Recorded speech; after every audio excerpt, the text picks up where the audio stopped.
Today on Dr. Othello, we'll be discussing virtue versus vice. Keep in mind that the best way to confront temptation is to heed intuition and to distinguish virtue from a vice. This is my story, which took place in a corrupt 16th century Venice full of intrigue, deceit, and racism. I am a Moor, or someone of sub-Saharan descent. The last thing you should know is that my story is a morality play. A morality play centers on a hero whose weakness is temptation by the forces of good and evil. Ultimately, an aphorism is incorporated in this message. My drama was one of the many produced primarily during the Middle Ages for the sole purpose of teaching secular topics and reforming individual character. On today's show, we will be providing examples of morality play and of the characters who pervaded it, of hopes of teaching you to trust your intuition. First on Dr. Othello, we have the angel Desdemona. You are constant, constant to me. Nor would I there reside to put my father in impatient thoughts by being in his eye. Most gracious Duke, to my unfolding lend your prosperous ear and let me find a charter in your voice to assist my simpleness. What would you do, Desdemona? That I love the more to live with him. My downright violence and storm of fortunes may trumpet to the world, my heart subdued even to the very quality of my lord. Along with the angel Desdemona, we also have the devil Iago.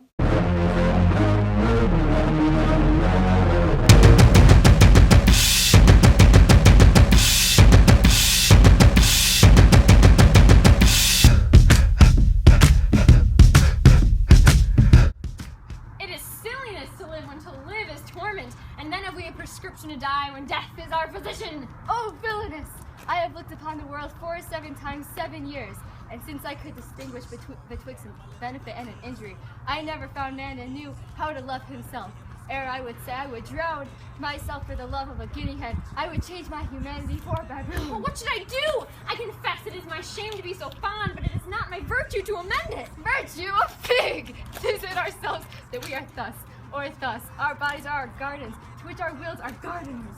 What is your moral in life when it comes to dealing with confrontation? Oh, do you want to go first, Iago? Nah, Bri, you go.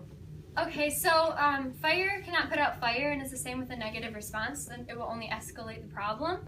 So you do not want to accept a lie, but you also don't want to tarnish your reputation by having a negative reaction when you're confronted with something. Here's the way I see it. People say that life is perfect, but the point is that is not the case. You have to count on yourself, and you have to play to your own benefits. That's the only way to get through in life. And you also have to know your enemies. How has said moral helped you in life? Well, when I married Othello, my father was very angry because I hadn't been honest with him or forthright. But instead of trying to conceal my heart, I told him the truth after I was discovered, and it was an emotional release, and he eventually came to terms with it. As for me, I was backstabbed by someone a while ago, not going to name names. But I learned that you need to know your own strengths, and that's how you can manipulate others. Because, see, everyone is out to please themselves only. So you need to know yourself best. That way you can rely on only yourself when you need to. What caused you to act the way you do? Well, I had a very sheltered upbringing, and I was never exposed to the deceit in Venice, so I've managed to remain fairly pure. As for me, I knew a lying backstabber back when, so I used my strength to get revenge. And guess what? It worked. Now I know my enemies well, and I can use their weaknesses as deceit. So Desdemona, why is your moral better than Iago's? Well, Iago will never be happy. He seeks fulfillment in the destruction of others, and in the process he's only harming himself, and he's very vulnerable because he's constantly having to cover up his tracks. See, I am an open book. I don't have to hide, and so I'm able to accept the love in my life, and I don't have to exude hatred. So how about you, Iago? My way is the only way to survive. If you're nice and innocent, you're gonna get betrayed. It's just how life goes. People are cruel, and you need to get revenge. So what would happen if everyone in Venice behaved like you did? Well, the marriage bed would be sacred because wives and husbands would be honest with one another. Friends would be able to be open with each other, and people wouldn't have to hide themselves for fear of being judged or disowned, in my case. In my case, it would be fantastic, because everyone would know where they stand, and no one would cross each other. There'd probably be a few more deaths, but whatever, because everyone would have complete control in their life. Is there any situation or person that brought you to be the person you are today? My father is a fairly tolerant man. He raised me very well to be open-minded about people, and racism was never really condoned in our house. Therefore confess thee freely of thy sin, for to deny each article with oath cannot remove nor choke the strong conception that I do groan withal. Thou art to die. Then Lord have mercy on me. I say amen. Oh, and have you mercy too. I never did offend you in my life, never loved Cassio, but with such general warranty of heaven as I might love. I never gave him token. By heaven, I saw my handkerchief in hand. O perjured woman, thou dost stone my heart and makest me call what I intend to do a murder, which I thought a sacrifice. I'm too mature to name names, but someone promised me a job a while ago and flaked. Now he's the power-hungry general, and now he knows how I feel about him, because I did what had to be done. I will chop her into messes. Cuckold me! Oh, 'tis foul in her. With mine officer? That's fouler. Give me poison, Iago, this night. I will not expostulate her, lest her body and beauty unprovide my mind again. This night, Iago. Do it with poison. Strangle her in her bedroom, the bed she hath contaminated. Good, good. The justice of it pleases, very good. And for Cassio, let me be his undertaker. You shall hear more by midnight. Is there a black and white line that separates good from bad? There most certainly is. A good man is honest with others and most importantly himself. A bad man is not. Absolutely there is. There's the do-gooders and there's the people who get what they want.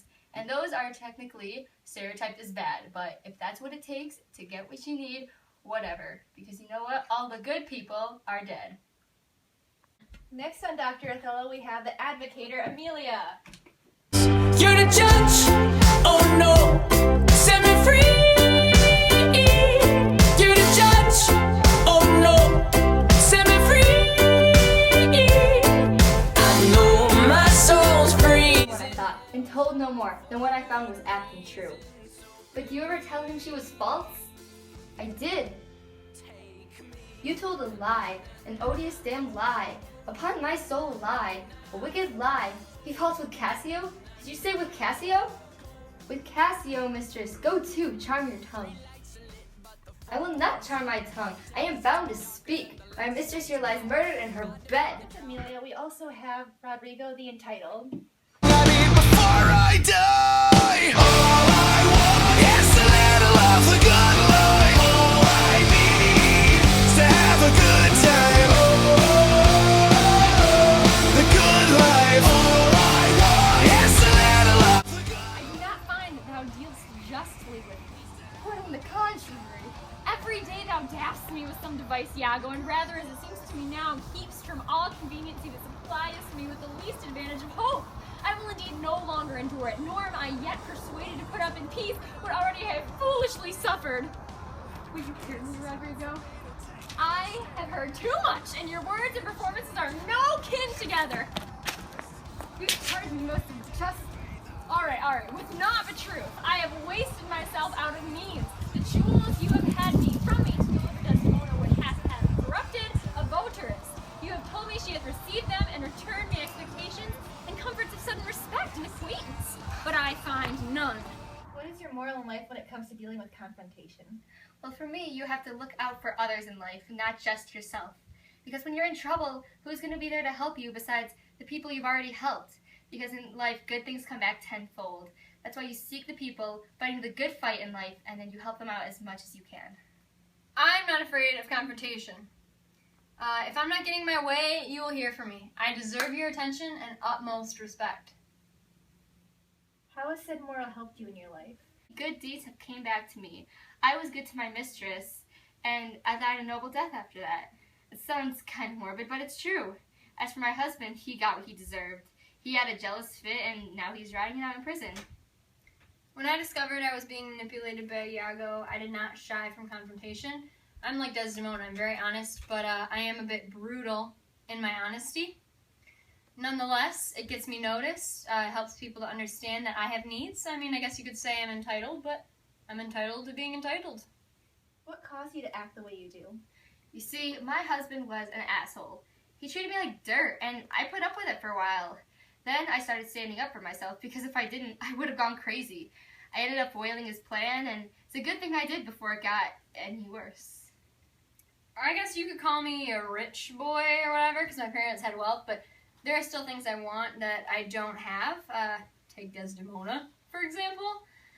She's with that bum Othello. I mean, not only is he not a race, but he's just a scum, and yeah, I think I would be a way better fit for her. I'm what she needs in a husband. So Amelia, why is your moral better than Rodrigo's? Because it's the good way to live.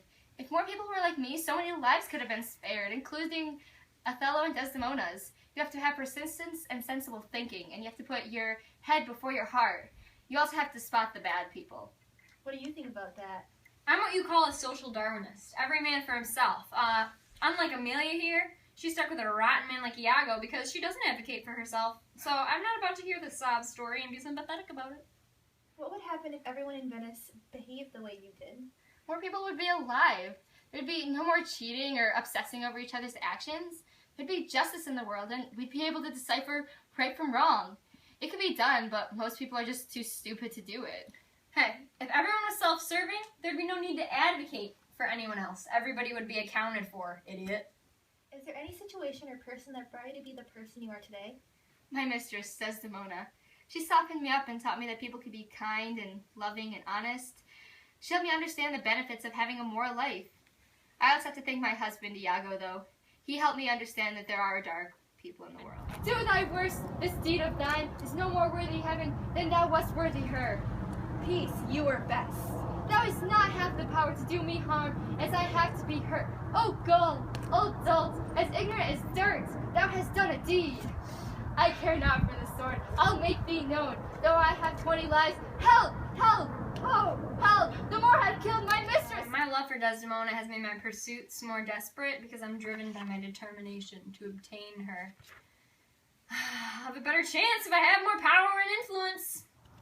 I know his gait. 'Tis he! Villain, thou diest! I know that had been mine enemy indeed, but that my code is better than thou knowest. I will make proof of thine. I am slain! I am made forever. Help! Oh, murder! Is there a black and white line that separates good from bad? Of course there is. There are people who are good and bad in the world. And the good people are the truly noble ones. They put their life on the line and stand up for what is right. It's truly easy to tell if you really look. Yes, but it's very hard to define. And what successful person can say that they played by the rules?